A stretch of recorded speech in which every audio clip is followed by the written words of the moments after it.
We're going to continue to talk about cultivating compassion as a Chan practitioner.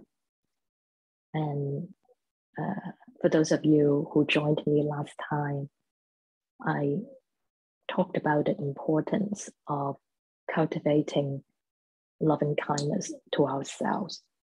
That in the Visuddhimagga, it emphasized the importance of starting with ourselves, even though very often we have a tendency to be in a hurry to focus on others, often forgetting ourselves.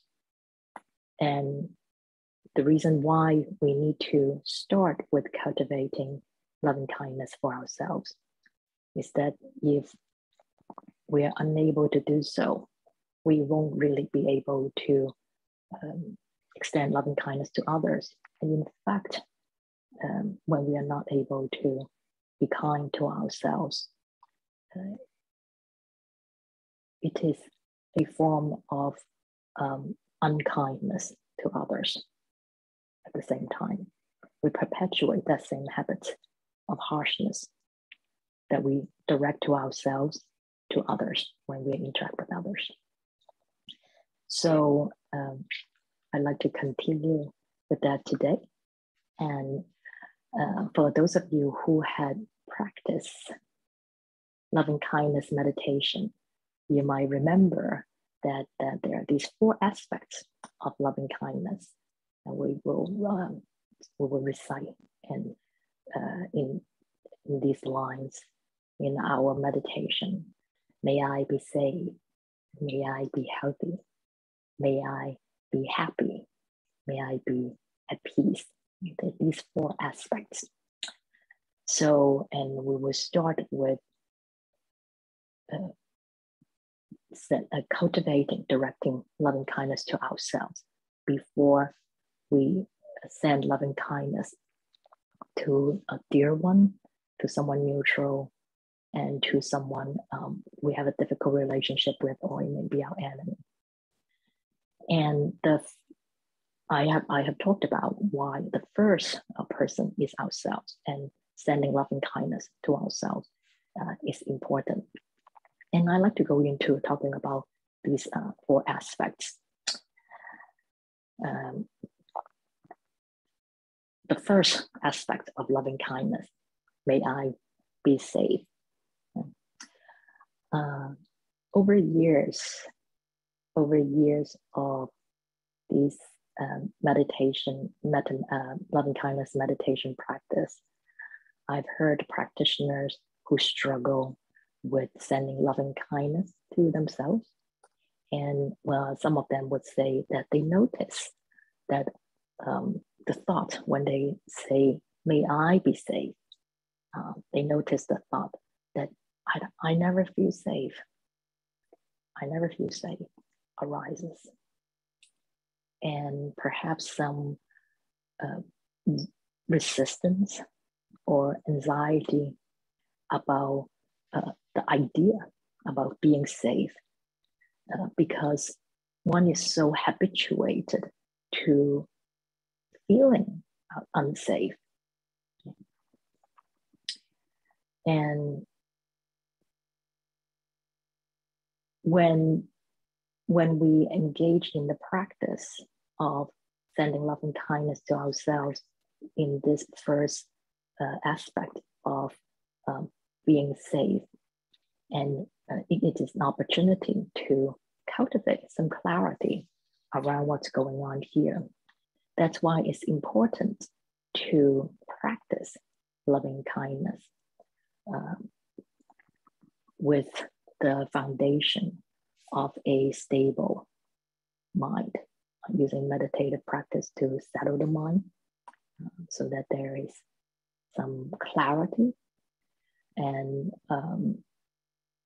with this clarity, we can cultivate clear awareness of the subtle thought chains that emerge in reaction to the practice, to the suggestion, to the action of sending ourselves something kind of, may I be safe? And are reacting, telling ourselves that I never feel safe. And we can gain some insight into our mind, see what are these subtle thought habits, what are they about? And so when we first thing we can see ourselves telling ourselves that I never feel safe. This is an interesting thought, and that we can cultivate clarity around it. And what is it about? We cultivate some curiosity. And maybe we can see how, well, this what quite a statement telling ourselves that I never feel safe. And perhaps we'll notice the word never kind of is a telltale sign that this statement may be perhaps a distortion of our reality. And perhaps in this moment, we can open our awareness and notice where we are. Am I safe now? So we can take a moment, look around. I am in this room, perhaps I'm home, and it's a pretty ordinary space. And there is really no obvious danger, not in some kind of danger here in this space. And so this allows us to recognize the thought, the idea that I never feel safe, or that I'm not safe. It's kind of a habitual thought that we have habitually brought or insert into into a certain moment that get us to believe that we are not safe, even though in the present moment it is a fairly more ordinary space, and there is no clear danger here. Now, it's important to clarify that we are not in danger right now does not mean that what happened when we were in danger in the past did not happen. So it's important that we acknowledge that it did. There were moments when we were in danger. So maybe it was when in the moment when we were in an accident, it was terrifying, or when we were in a abusive situation, we were feeling threatened quite often, or maybe when we were being bullied, and those experiences, those moments of being in danger, being threatened, our safety being threatened, left a deep imprint in us. And so we were quite traumatized. And so we need to recognize that we will need time and support to heal from that. So a lot of patience with ourselves. And this is important because if we do not recognize the role played by these past trauma, and when we practice loving kindness and feel that we cannot readily feel safe, when to say, may I be safe, and bring this to others, then we might get quite frustrated with ourselves, feel that something's wrong. And this is the time to practice, to remember practicing unconditional kindness to ourselves. That, yeah, I'm still feeling the effect of this past event. And yes, it's a past event, but it left a deep imprint. We're still feeling the effect. And so it's okay. Let us tell ourselves that it's not something wrong with us, that there is no need to beat ourselves up on that. So that is also part of cultivating unconditional kindness. And we can practice remembering that the traumatic event did happen, and it's not happening now. It is not right now, perhaps that's not happening. Although we are still feeling the effect. So really acknowledging what is going on at different levels in our experience, and acknowledge that it's the memory of it. And we may be able to feel in our body. It's a very powerful thought, powerful feeling, and it feels it's so powerful that we might be taken back easily to that situation, and acknowledge all that while remembering that I'm not in that situation right now, and also acknowledging the need to perhaps to get support to work with it so that we can heal from it. So here is very important to remember that we're not dismissing our traumatic experiences, while at the same time cultivating clear awareness of how the process of our thought that I never feel safe can come into the present moment.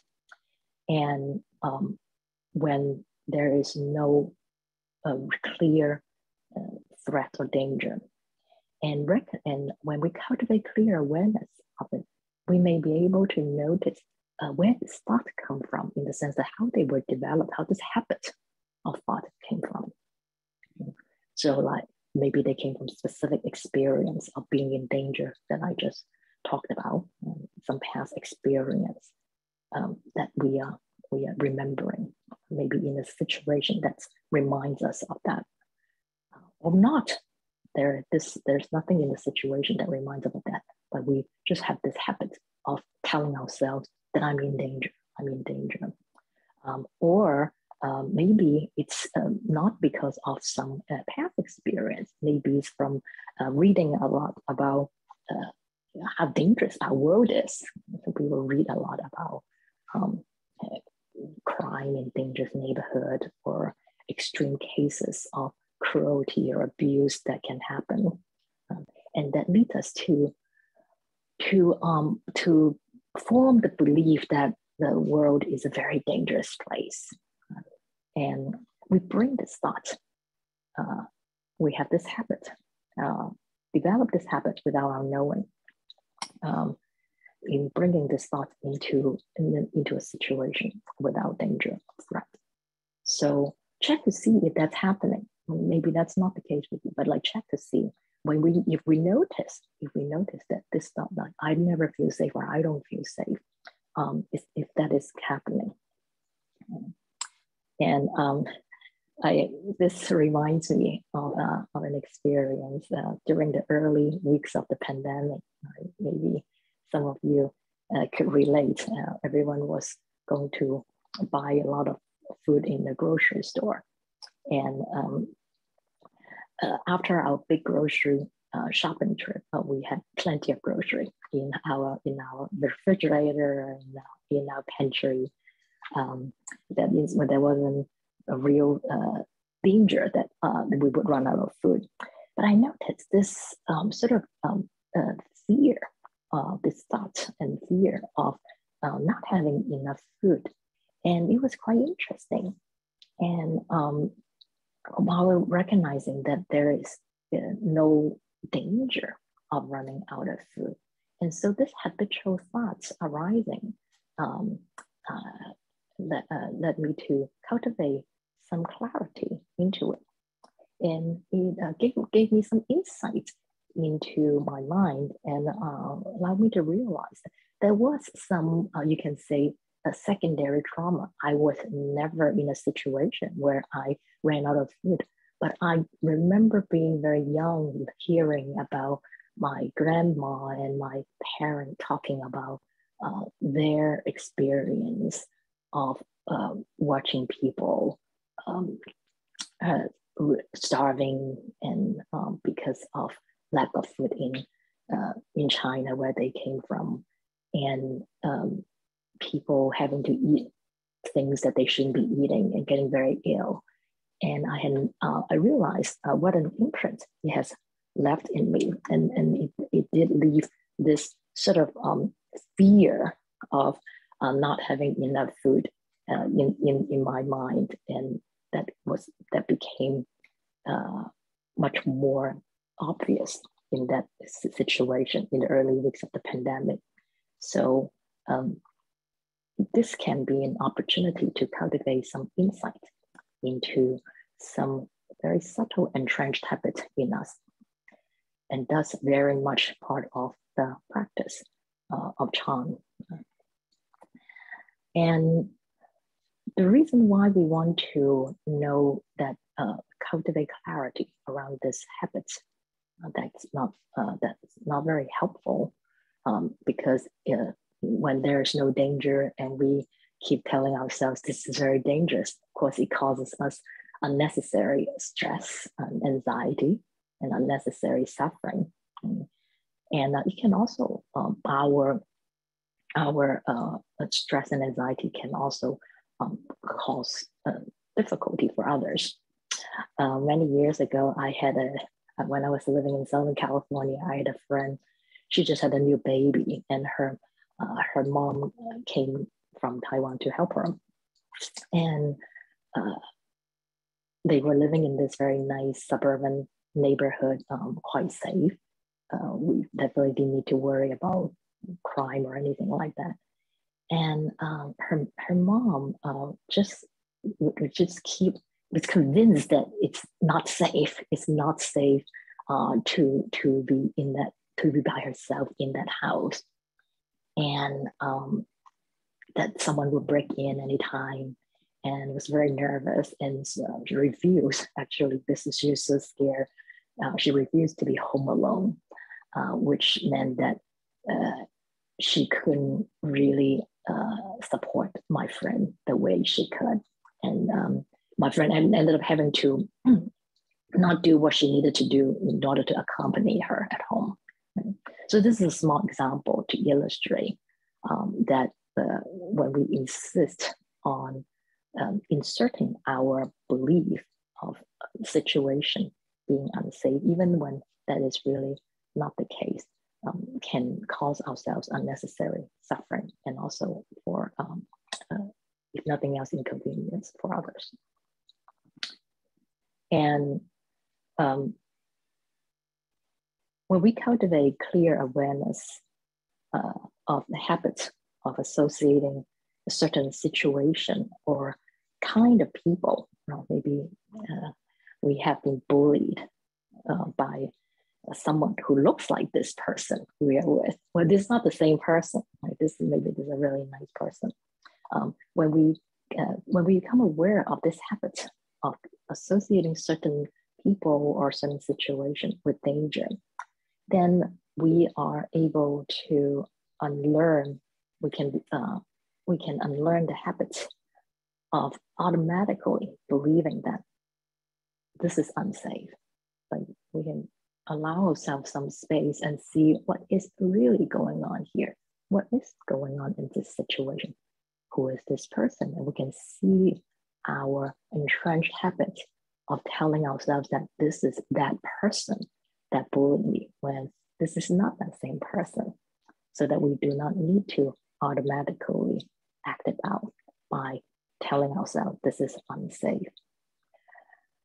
And allow ourselves to see the present moment as it is, allowing ourselves to feel safe.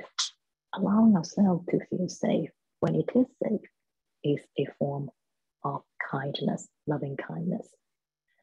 Now, it's important for us to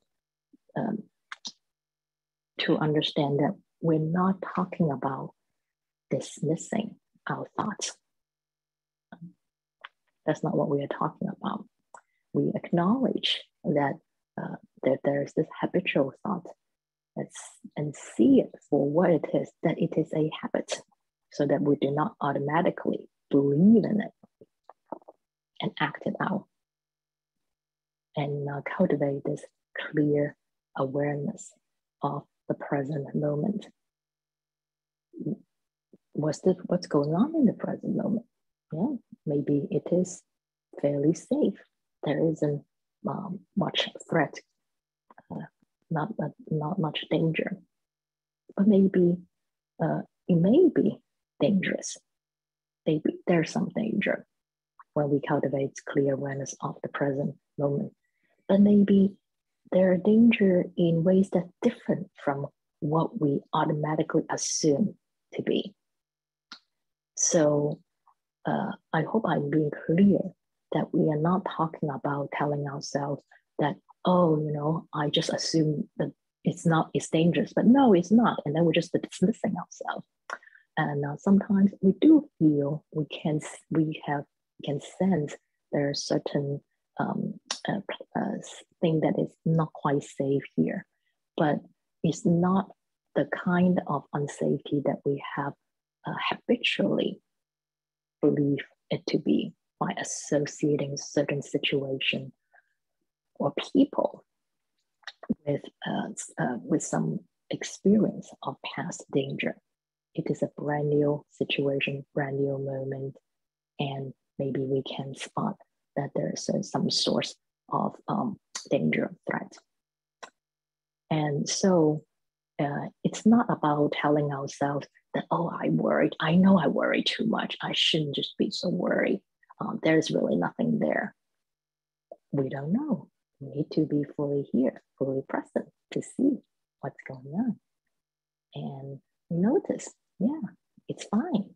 And allow ourselves to relax into this emerging present moment to be safe. And cultivating clear awareness of the present moment, awareness of potential danger is important for us to stay safe, to be safe. And for example, when we're driving and being attentive, being clearly aware of the road condition or inattentive driver around us. Nowadays, we may notice the driver in front of us or next to us, they're looking at their phone, right? So then we are aware of the potential danger that may pose and be more vigilant. Or when we go to an unfamiliar environment, and we can be more attentive, more vigilant, to trust our instincts of what might be unsafe there, so that we can keep ourselves safe. And so this phrase, "May I be safe," in the beginning of metta meditation, loving kindness meditation, it's not just a phrase we say, "Oh, may I be safe." It is something we put into practice in our life, in our daily life. It is a practice of taking good care of ourselves to protect ourselves from dangerous situation, not put ourselves in danger. It is a form of kindness, loving kindness to ourselves. It is also loving kindness to other people, especially people who really care about us, our loved ones, who, because if many of us may have experienced that, it is very difficult and stressful to worry about someone who lives recklessly, who is not careful. We have to worry about them getting hurt, being in danger. Right? So when we talk about loving kindness for others, perhaps we can do our loved ones, other people, a favor, and take good care of ourselves by being safe. And I still remember years ago when I was a graduate exchange student, I I was riding in a car of a professor who was giving me a ride. And at that time, like, we're supposed to wear our seatbelt, and being young and kind of just whatever. And it's like, I didn't wear my seatbelt. And the professor reprimanded me. It's like, don't you know you're supposed to wear a seatbelt to be safe? And I'm very thankful for what he did, because in that moment, I realized that my recklessness, not my lack of concern for my safety, was unkind. Not only was it unkind to myself, not protecting myself, it was also unkind for others. Because what if we get into an accident and I got severely hurt because I did not wear my seatbelt? It would cause a lot more suffering for others. So that is why it is a form of kindness for others when we take good care of our safety. In this day and age, for example, I am very thankful for my elderly parents who were willing to take the COVID vaccine. Instead, in fact, my elderly dad, he was among the small percentage of people of the elderly population in Hong Kong who had the booster vaccine. Right? And so some of you may have heard Hong Kong when they had a very severe Omicron outbreak in the last couple months. A lot of elderly people died from the outbreak. We could feel less worry about them catching COVID and getting severely ill from it because of their willingness to be safe. So we can do the same for others who love us, who care about us, by being safe ourselves. So some of us may be in unsafe situation now, and so do not feel safe. So I've been talking about, we are actually in a safe situation and sort of fall into the habits of believing in the idea that I'm not safe. But actually, maybe some of us may be in unsafe situation now. Right? And we need to use the practice to recognize that we are in not a very safe situation. Maybe there's some abuse going on. Maybe someone who's engaging in some form of emotional manipulation, or we may be dealing with someone who's very vindictive, that have control over our situation, over our life. So our sense of not feeling safe is quite justifiable. It's we're not just imagining it, and we need to allow ourselves to recognize this. So it's not about telling ourselves, "Oh, I'm actually safe. I need to practice to feel safe." That is not what we're talking about. Our practice is cultivating with clear awareness. What is going on? What's really going on? And even allowing ourselves to recognize that maybe we are in a situation that's not very safe, and maybe recognizing that we have been denying it. Maybe we are trying to turn away because it's just too disturbing to acknowledge. Now, that is not keeping ourselves safe by not recognizing that we are in an unsafe situation. And so it's when we can see that we are in an unsafe situation, then we can actually do something, maybe to leave the situation, rather than keeping ourselves in an unsafe situation, which of course can be very worrying, can be very concerning for those who care about us and other people in our life. They might notice that, yeah, like, the situation you're in is really quite concerning and worries them. And it's a burden for them. So when we cultivate this clear awareness of our situation, then maybe it's not so such a great situation, so safe.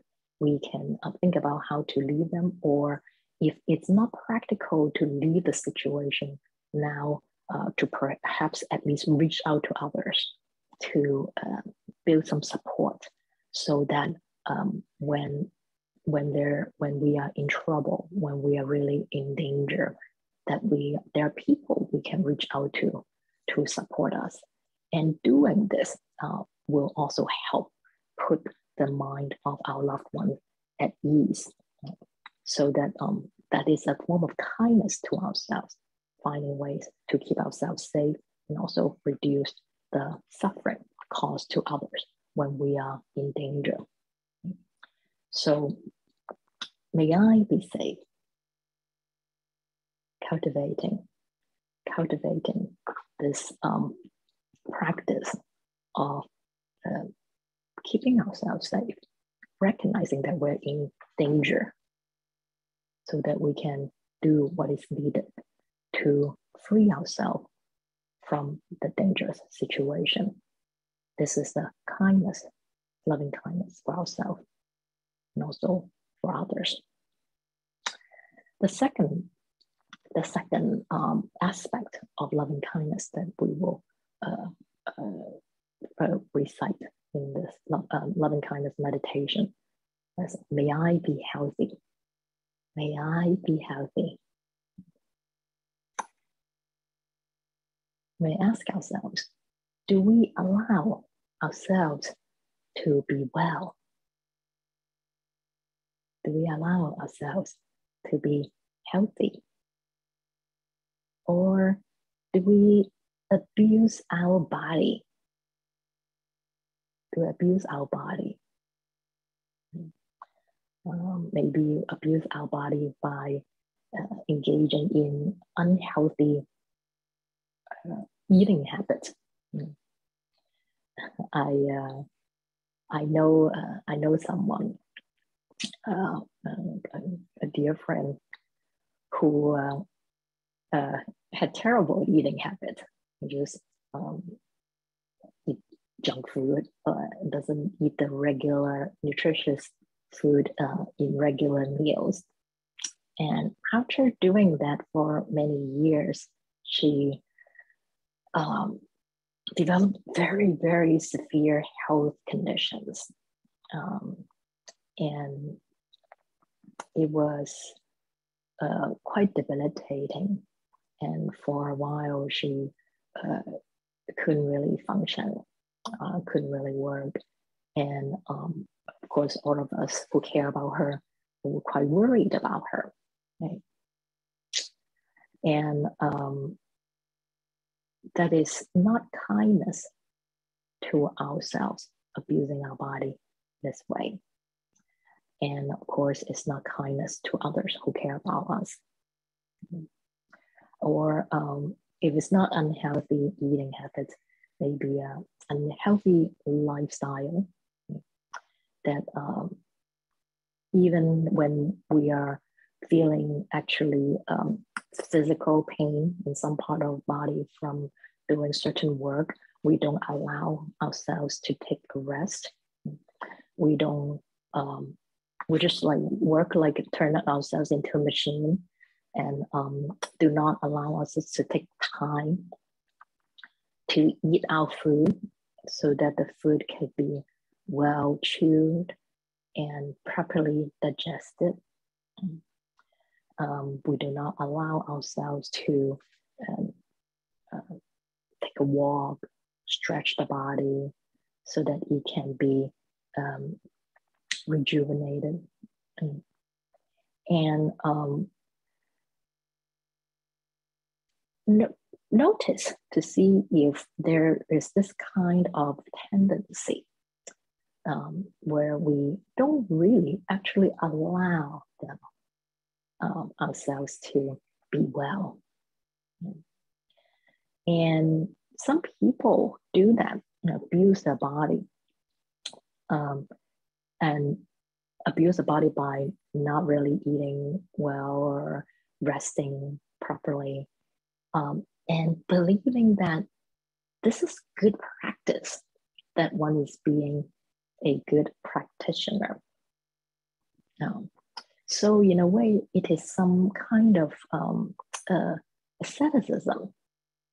Now, it is important to remember that Shakyamuni Buddha did go through that phase before his enlightenment, right? He went through a period of not eating anything, practicing some extreme asceticism. And if you remember the stories, that he gave it up because he realized that will not free us from suffering. So watch out for this habit, for this tendency. It's not uncommon for practitioners who vow to save sentient beings, and we abuse ourselves, deprive ourselves of proper rest time, care for the body. Right? And also watch out for this subtle thought habits when we are not aware of it, because when we do not take care of our body, take care of the body's needs, abusing our body can, in subtle ways, perpetuate the habits of self-hatred.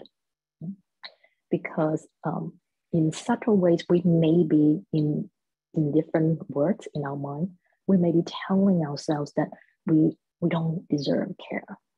I'm caring about other sentient beings. I don't deserve care. It's some form of harshness to the self. And so perpetuating self-hatred and hatred, even though while it's directed to us, it's a form of vexation. We are perpetuating vexation, perpetuating hatred. And this kind of aversion, this form of harshness of mind, can then also be inflicted on others. So maybe when you are habituated to working yourself to death, even though you really can use some rest, when we are habituated to treating ourselves this way, when others, maybe we manage other people, and others are expressing the need to take some rest, right, to have a more gentle schedule, you will resist. You don't think that they need the rest because you don't allow yourself to rest. So harshness to ourselves can also be inflicted on others. So to take good care of our body, the kindness, cultivating this loving kindness to ourselves, is at the same time cultivating loving kindness to others. Because when others in our life express the need to take some break, to take care of their body, yes, of course, we wouldn't even think that is a problem, because we have cultivated the habit of loving kindness, taking good care of our body, and of course see the need for others to take care of their body. So practice being healthy. So again, like I said, may I be healthy. It's not just a sentence we say, in loving kindness meditation. It is a practice. We practice being healthy in our life. And doing so is a form of kindness to ourselves. Now, there may be health issues where we are dealing with, and but we are taking care of our body so that it can be healthy. So while we may have health conditions, like we take medication, we go see the doctor, we go get checked up, we attend to these health issues. Right? At the same time, we take good care of the body. So that is how we can be healthy, right? And the healthy body, having this healthy body that allows us to bring benefits to others. Otherwise, others have to worry about us, and it's not kindness to them. And some people may get confused about, may I be healthy? It's like, I'm not healthy because I have this health condition, I have the health condition. I'm not healthy. So when we think this way, we may ask ourselves if we live with a narrative that believing that I'm sick. That's why we balk at the idea of, may I be healthy. When we live with this narrative that I'm sick, perhaps because we have some health condition, what we are doing is that we label ourselves as a sick person because of some health condition to our body, in our body. And so essentially what we're doing is perpetuating an erroneous view, turning this ourselves into a fixed, independently existing entity, which is has this characteristic of being sick. Right? That's all we are. This is a sick person here. Recognize, notice this tendency to do that, to label ourselves as a sick person. When we do that, then we are not allowing ourselves to feel that, yeah, I'm healthy, like I'm healthy. Yeah. Yes, there is this health condition and I'm taking care of it. I take medication. I go see a doctor. I go get checked up. And to allow ourselves to be healthy in this moment.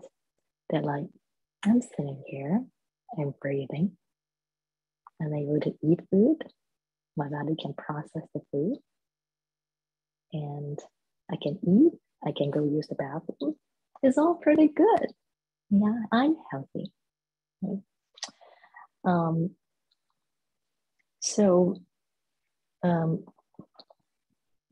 Recognize how, even though we may have health condition, while we attend to it, that the health condition, the health issue is not our entire being.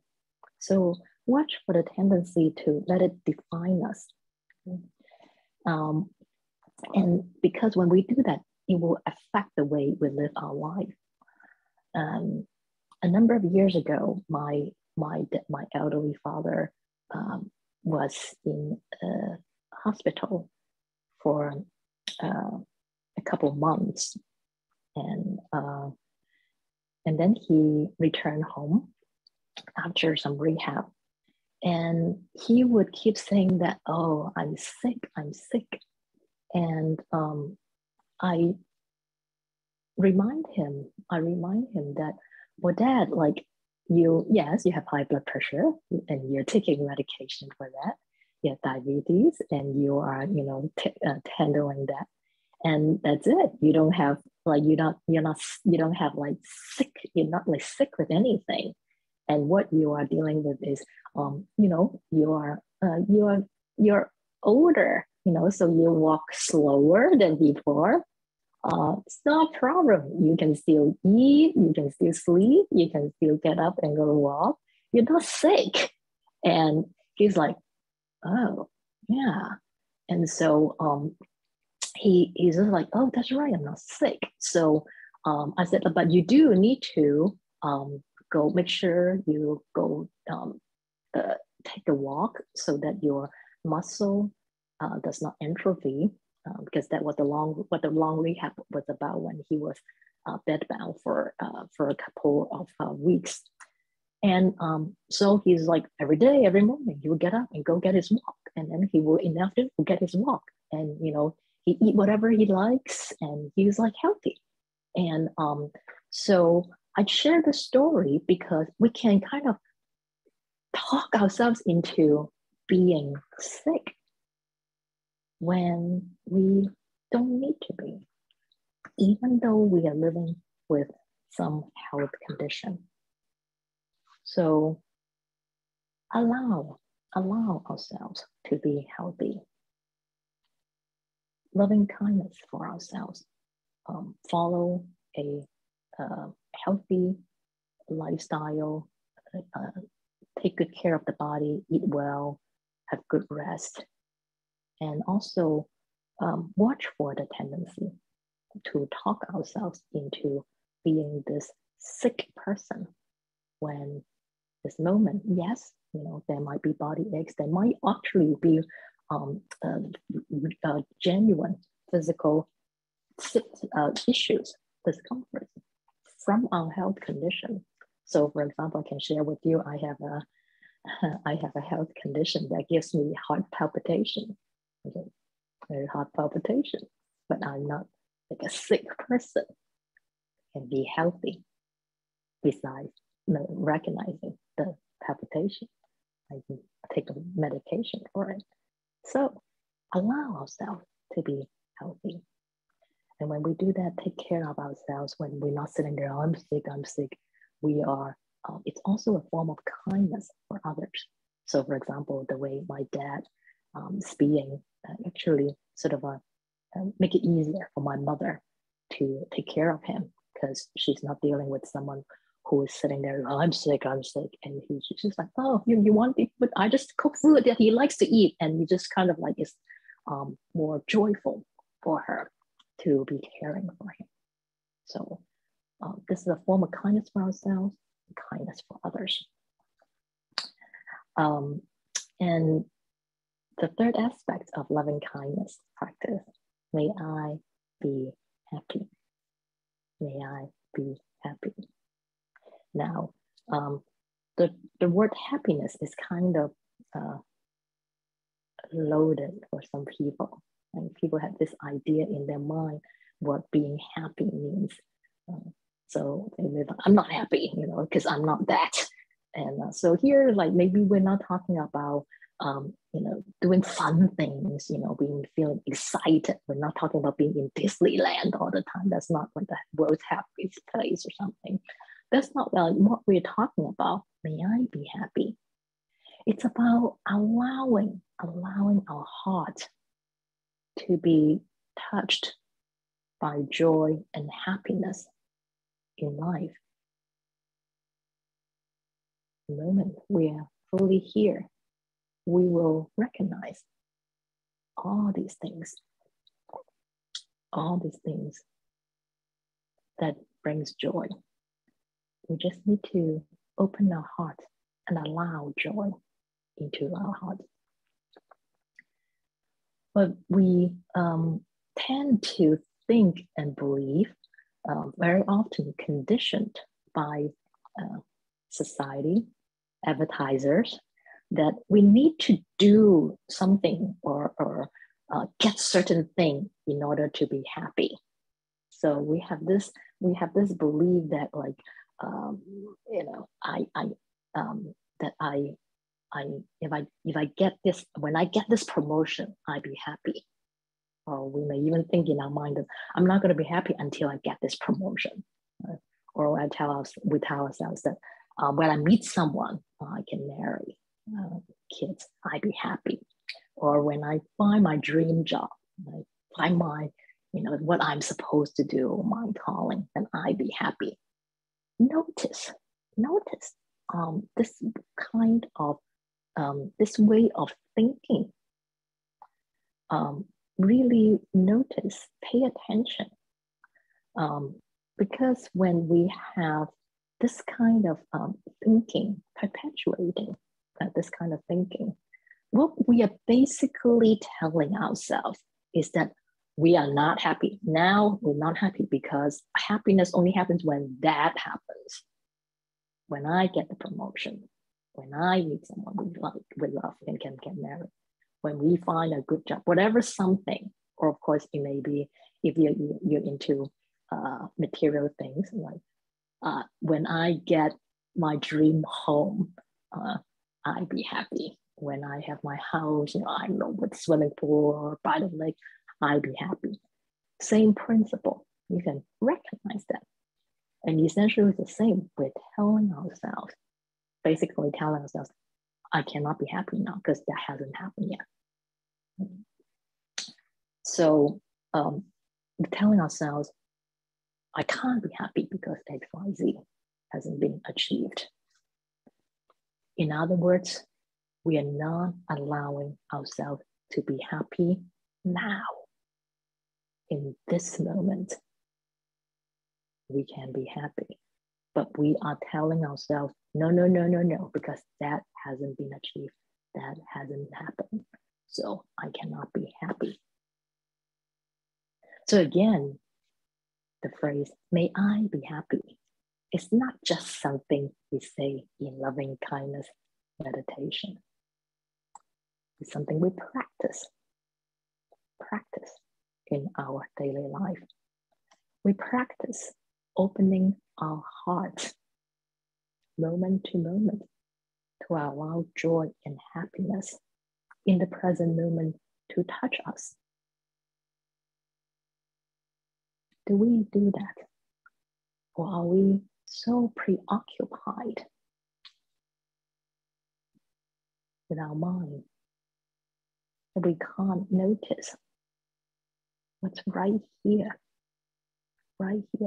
all the wonderful things that are already here? We walk outside, we see the blue sky, or if it's a misty day, I'm in the Bay Area now. Yesterday I walked out on this misty day, mist around the mountains,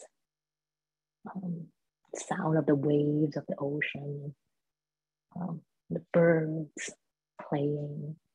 And I walk by a place and there's the flowers with just really beautiful fragrance.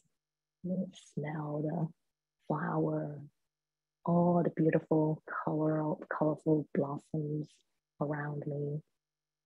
So, and then you may say, well, Rebecca, because you're in a beautiful place, so okay, you're happy. So, well, if we tell ourselves that I can only be happy with these beautiful things, we are not allowing ourselves to be happy at all times. It's like before I came here, I was in the airport. There were these people. The airport is open and people can travel to go see their family and friends. That is just so wonderful. A couple years ago, nobody can do that. They're so happy to see people. They can go and they can be doing their things. So happy. I'm happy I can be in the airport, go do what I want. I'm so happy that these people can do that.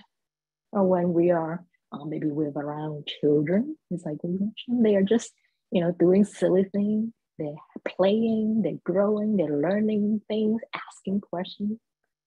Allow that to touch us, because every moment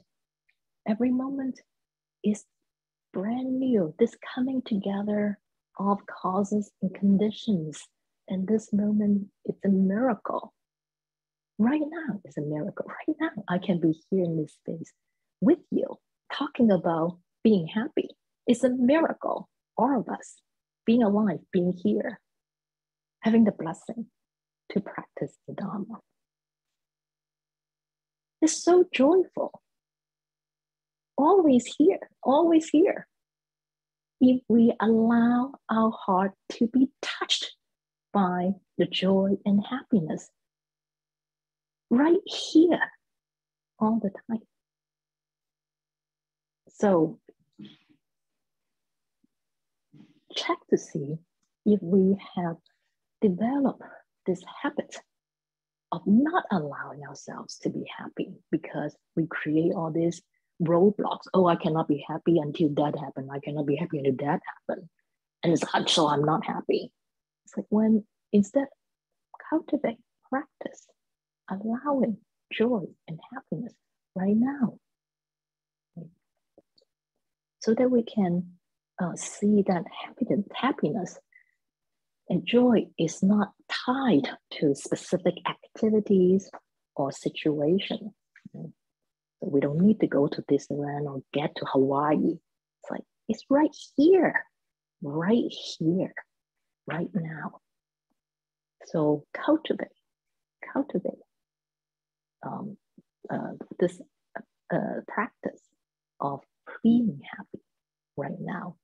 Now, of course, when we allow ourselves to be happy, allow ourselves to be touched by joy.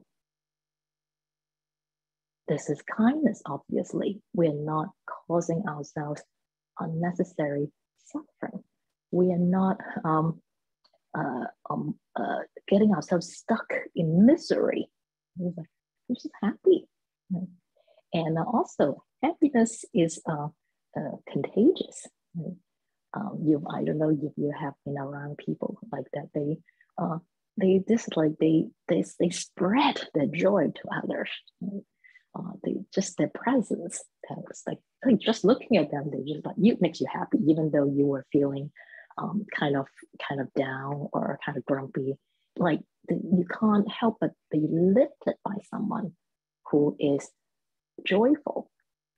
Then our allowing joy into our heart also is a form of kindness to others, that you are spreading that joy to others. You can be a source of joy to others. And in particular, for people who love us,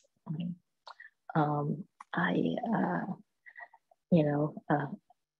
still remember my mother said to me, I was like, so are you happy? I said, oh yeah, I'm happy. Oh, I'm so happy that you're happy, right? So so people who love us, they may have expectations and all that stuff, but ultimately, when they know that you are happy, you just make them happy. And in the contrary, when we are miserable, we're just like beating ourselves constantly. It's painful for them to watch. It's difficult for them to watch us being so unhappy. So we are doing everyone a favor by allowing ourselves to be happy and do things that we enjoy.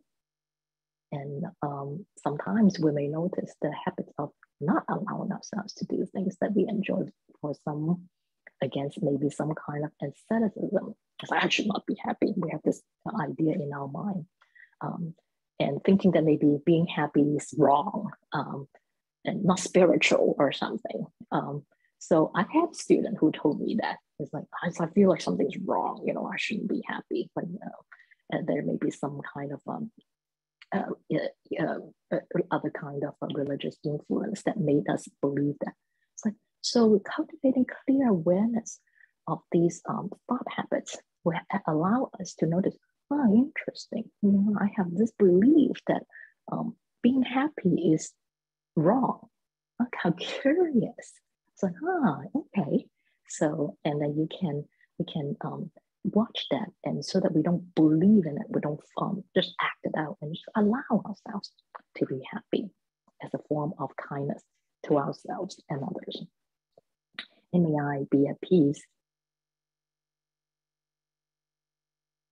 And this last aspect, quite important to remember that there's a tendency to think that at peace maybe means like there is nothing problematic, difficult, troubling happening. So that's a piece, right? So like, again, when we believe that's what it is, then we are telling ourselves, okay, so when, when my boss is not bothering me, when the kids are, doing their homework, and, when my husband or my partner, like don't make a mess in the house, I can be at peace, right? That's not what it's about. Again, you can notice the same pattern. When we have this idea in our mind, we are telling ourselves, I can't be at peace until all the other people behave properly, until the world is at peace, until the world, there's no war. We are telling ourselves we can't be at peace until X, Y, Z happens. That is not what it is. The may I be at peace is this, again, it's not a phrase that we recite. It is a practice of cultivating this quality of mind where whatever is happening, it's okay. It can be something that is very difficult, or challenging. Like last night I had a little bit of an emergency, like my flight going back to Hong Kong to visit my parents got canceled. And so like it's kind of a big process to get everything sorted out. It's like, no, okay, well, this is happening. We need to handle it. It's like not a problem. And so whatever is happening, it's okay. Not a problem. Then we are not constantly kind of like rejecting, something that is unpleasant. It's like, oh, I can't believe this is happening. We hate it. Or like, okay, finally, it's like I'm in this very beautiful place. I wish I can stay here forever. It's like craving for more that is pleasant. That is not peace. It's like, okay, it's beautiful here. Enjoy it. It's time to go. I go. There is the flight is canceled. I book another one. No problem. So, and also here, our habits of rejecting that which is unpleasant or craving for more that is pleasant has to do with the habit of grasping. Oh, I like this. I like it so much. This is pleasant. I hate this. This is unpleasant. When we cultivate this equanimity, like, yeah, this is what's happening. It is the moment-to-moment flow of coming together of causes and conditions. Yeah, this is enjoyable. Yes, this is lovely. Yes, this is beautiful. Yes, this is quite busy. There is some, uncomfortable sensation.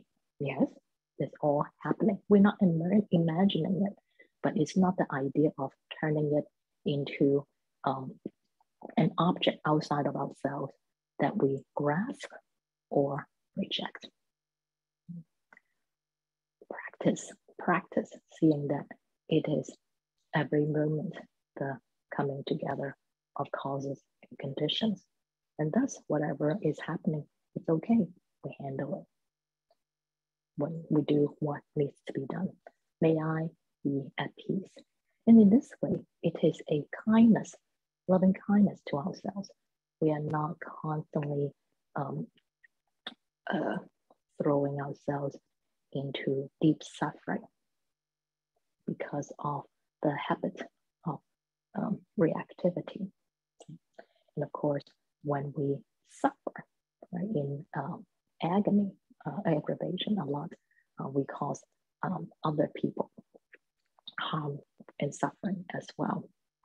And so these are the four different aspects of cultivating loving kindness to ourselves.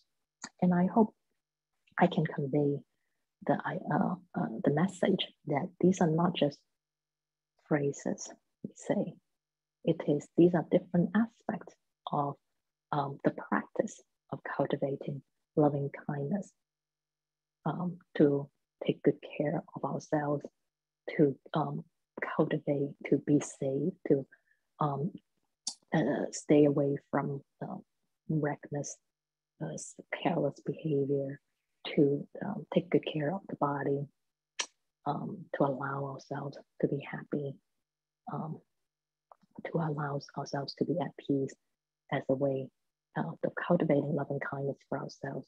And when we look after ourselves like this, we are more capable of being available to others, bringing benefit to others. And we are also not causing worries and concerns for those who love us. And lastly, I would like to talk about unconditional acceptance as we are engaging in the practice of loving kindness meditation. In that moment, so you be happy, and maybe in that moment you're feeling a bit agitated. I don't feel happy. It's okay. You don't feel happy this moment. So like, I hope I'm not getting you to think that like, I should be feeling happy all the time now. So it's okay if you don't feel happy. Whatever's happening, it's okay. Or you're not at peace, it's okay. So it is not about forcing ourselves to feel safe and healthy and happy and at peace. That saying that if I don't feel this way, then something's wrong with me, something wrong with my practice, that I'm bad. Notice if we do that, that is again the habits of harshness, habits of aversion. But just a moment, be happy. Happy, not happy, however you feel, no problem. Just cultivating this unconditional acceptance of whatever the present moment experience of the self is. Or maybe it's tired, the mind is busy, maybe grumpy, we're hungry, whatever it is, it's okay, no problem. That is unconditional kindness to ourselves. So now it's quite important to note, to remember that when we talk about this unconditional acceptance, we are not talking about condoning or indulging in behaviors that are harmful to others. So when we engage in, when we recognize that we have done something that cause harm to others, then we acknowledge it, admit it. But yeah, I have done something that was selfish, and repent, own up to it, and see what we can do to rectify it. Maybe we go to that person and say that I'm sorry I did that. That was that inconvenienced you, or that caused you extra work, and see if there's something we can do to make up for it. If that's not practical, at least we recognize in our mind, and we can commit to try our best not to repeat that mistake. And so we and we don't kind of beat ourselves up over it, and then meanwhile not being able to be fully here. So no need to dwell in the past mistakes. We recognize it right away, commit to doing our best not to repeat it, and take responsibility for our action. And also recognize that we may have to deal with the consequences of our action. That would be the karma, the effect of our action. So while we do that, it is so we are not talking about being sort of indulging and not holding ourselves accountable. But at the same time, this unconditional acceptance of ourselves is this practice of tenderness, holding ourselves with this tenderness of heart. It's like when a little kid is upset, right? What do you do? I just remember my nephew when he was younger. After he was like trying very hard to study for his exam, and he wasn't really getting it right away. His older brother just could get the things right away, and he wasn't as quick as his brother. And after a few hours of studying, he was like hitting his head. He was just so upset at himself. I was like so upset that he's not being a quicker learner.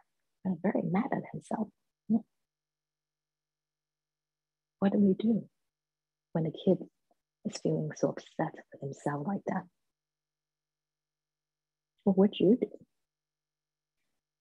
Do you tell him, yeah, like you should just, like learn quicker? What's wrong with you? You should work harder. Would we do that? Or do we, in that moment, just hold him and love him? No problem. You're doing good. This is the same kind of tenderness of heart we can use toward ourselves when we notice that we made a mistake and are mad at ourselves. We are hating our being quote unquote bad, like telling ourselves that I should know better. I should know better. Is the same kind of harshness that my young nephew was doing by hitting his head, getting so mad at himself. And ask ourselves, do we criticize ourselves for the lack of kindness to ourselves? And in these moments, like, I can't believe I can't just be kind to myself. No, it's okay to allow to not give rise to more hatred.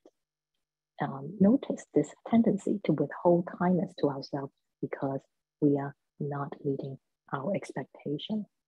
We should hold ourselves with this tenderness and listen fully to ourselves and acknowledge the pain that we are feeling and just love ourselves. So remember again that may I be safe, may I be healthy, may I be happy, may I be at peace. It's not about forcing ourselves to have these feelings. Whatever is happening in this present moment, it's okay. No problem.